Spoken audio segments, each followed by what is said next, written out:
আপনি একটা জিনিস লক্ষ্য করবেন, বাংলাদেশি মেয়েরা প্রচণ্ড বুদ্ধিমত্তার পরিচয় দিচ্ছে। এদের হাতে আপনি একটা সুই সুতো দিয়ে দেবেন, এরা আপনাকে একটা প্রদর্শনী খুলে দেবে। তো এখানে যে দেখতে পাচ্ছেন, এখানে কপর দক্ষিণ থেকে রিচেস্ট উইমেন যারা ঘরে বসে থাকে, ঘরে বসে না থেকে তারা এখন পাট নিয়ে কাজ করছে। এই প্রদর্শনীর মেইন উদ্দেশ্য হচ্ছে পাটকে প্রাধান্য দেওয়া। যে পাটটা মৃতপ্রায় হয়ে গেছে সেই পাটকে আবার ফিরিয়ে নিয়ে আসা, আগ্রহ সৃষ্টি করে পাটকে নিয়ে কাজ করে আপনি বৈদেশিক মুদ্রা অর্জন করতে পারবেন। রাজশাহীর পুঠিয়ার একজন কপর দক্ষিণ নারী, তিনি এসেছিলেন, তার কাছে কামাই রোজগারের কোনো পথ ছিল না। আমাদের জেডিপিসি থেকে তাকে ট্রেনিং দেওয়া হয় এবং আমিনার মা এক্সপোর্ট ইম্পোর্ট করছে। তার 5 বিঘার জমির উপরে তার একটা ছোট্ট কারখানা সে তৈরি করেছে। একজন কপর দক্ষিণ নারী, সে কখনো চিন্তাই করতে পারে নাই যে সে এক্সপোর্ট ইম্পোর্টের ব্যবসা করবে। সেই নারীকেই আমরা শিখিয়েছি। প্রথমত সবাই আমাদেরকে বলেছিল যে তাকে দিয়ে এক্সপোর্ট ইম্পোর্ট হবে না। আমরা তখন চিন্তা করেছি যে একটা তোতা পাখি, তাকে ছোট্ট কিছু কথা শিখিয়ে দিলে যদি বলতে পারে, আমিনার মা পারবে না কেন? আসলে আমরা যখন বিদ্যালয়ে যাই, প্রাথমিক শিক্ষার জন্য যাই, সেই শিক্ষা আমরা শিখে তারপরে আসি। আমিনার মার কখনো সুযোগ হয়নি বিদ্যালয়ে যাবার। তো আমিনার মা যখন জেডিপিসিতে এসেছে, আমরা তখন তাকে একদম একদম ক খ গ ঘ থেকে শুরু করে এক্সপোর্ট ইম্পোর্ট করা শিখিয়েছি। পাট একদম কপর দক্ষিণ থেকে রিচেস্ট উইমেনরা ব্যবহার করছে হোম ডেকোরের জন্য। পাট হচ্ছে আপনার ফার্স্ট চয়েস হওয়া উচিত, বিকজ আপনার শোবার ঘরটা যদি পাটের জিনিসপত্র দিয়ে সাজানো গোছানো থাকে, আপনি ইকোসিস্টেমটা ওয়েদারাইজড হওয়ার কারণে আপনার ভালো ঘুম হবে। জেডিপিসি সবসময় আপামর জনতার জন্য খুলে রাখা। ছেলে মেয়ে এটা ভাগাভাগি করা নেই, ফিমেল মেল ক্যান অ্যাপ্লাই। জেডিপিসিতে আসলে আপনি যেটা দেখতে পাবেন, হাতে কলমে শিক্ষা দেওয়ার একটা বিষয় রয়েছে। এবং এই যে প্রোডাক্টগুলি আজকের এই প্রদর্শনীতে আপনারা দেখেছেন, তা প্রত্যেকটা উদ্যোক্তাদের হাতের তৈরি এবং খুব যত্ন হাতে এগুলোকে শেখানো হয়েছে। একজন নারী যে কিছুই জানে না, কিন্তু তার কাছে এতটুকুই আছে যে তার দুটো হাত সচল, মাথা সচল, সেই নারীটাকে আমরা যেটা করছি সেটা হচ্ছে তাকে প্রথমে প্রোডাক্ট চেনাচ্ছি, পাটকে বোঝাচ্ছি, জ্ঞান দিচ্ছি।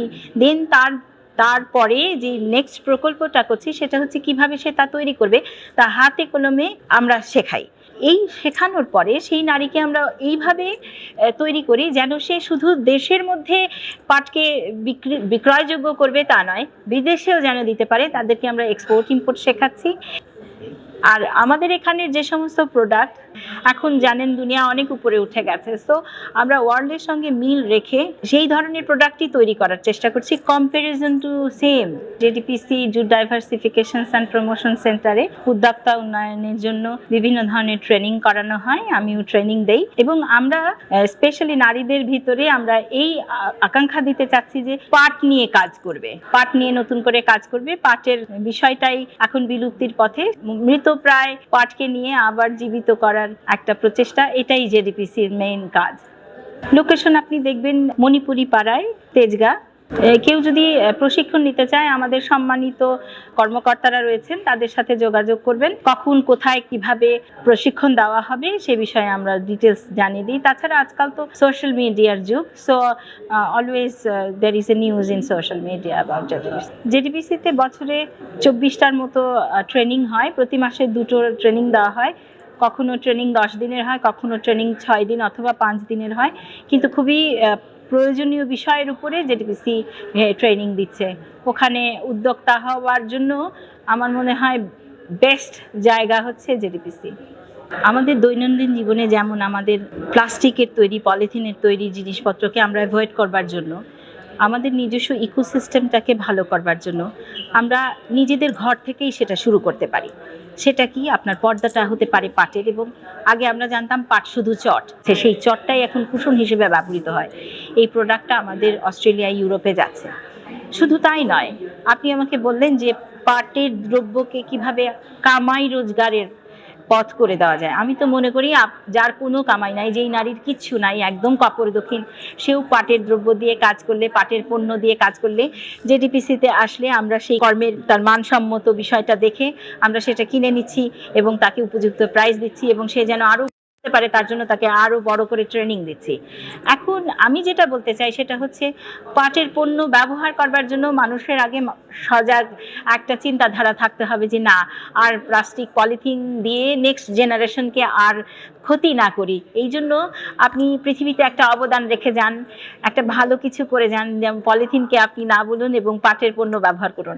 পাট ঘরে থাকলে ঘর আপনার রোগমুক্তও থাকে, কারণ পাটের পণ্য এখন আপনার ইকোসিস্টেমের সঙ্গে এমনভাবে সামঞ্জস্য করে তৈরি করা হচ্ছে, এবং বিদেশে পাটের পণ্যর যেই পরিমাণ আগ্রহ আমরা দেখেছি, যেমন সম্প্রতি অস্ট্রেলিয়াতে মেলা হলো, ইউরোপে মেলা হয়েছে, এবং প্রত্যেকটা মেলাতেই আমি দেখেছি যে পাটের পণ্য সবচেয়ে বেশি প্রাধান্য পেয়েছে। আমি বলবো পাট আপনার সম্পদ, এই সম্পদকে ব্যবহার করে আপনি সম্পদ বৃদ্ধি করুন। আসুন পলিথিন ফেলে দেই, পাটকে গ্রহণ করি।